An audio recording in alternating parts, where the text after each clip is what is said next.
आज काम गर्नु गएको शरीर दुखेर हैरान।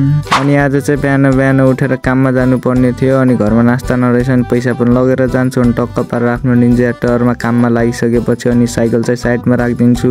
अनि काममा पुगिसकेपछि चाहिँ मस्त खाल्टो साल्टो खनिन्छ पुरा अनि खाल्टो खनिसकेपछि पसिना आएर हैरानै भयो। अनि त्यसपछि एकछिन अब चाहिँ सिमेन्ट ल्याएर मस्त पारेर चिनाइ गर्नतिर लाग्नु पर्यो अनि इट्टा सिट्टा बोगियो। अनि दिउँसोको 12 बजिसकेको रहेछ अनि खाना खाने टाइम भइसकेको थियो अनि म चाहिँ घरमा आएर मस्त पारेर मुखसुख धोएर फ्रेस भएर अनि खाना खानातिर लागौँ भनेर दाल भात रहेछ अनि दाल भात खानातिर लाग्यो। आज काम गरेको हुनाले हो क्या भात पनि लास्टै मिठो लागिरहेको थियो। अनि एकछिनमा पेट सेट टन्न भइसकेपछि एकछिन आराम गरिदिउँ भने आराम गरिसकेको थियो। अनि पछि अब चाहिँ दिउँसो भइसकेको थियो अनि दिउँसो काममा जानुभन्दा अगाडि चाहिँ म दोकानमा गएर चटपट खान्छु मस्त। अनि त्यसपछि चाहिँ सुसाउँदै म चाहिँ काममा पुग्छु। लेभल पाइप पनि लिएर भनेको थिएन अनि म चाहिँ लेभल पाइप पनि लगेर जान्छु मस्त पारेर।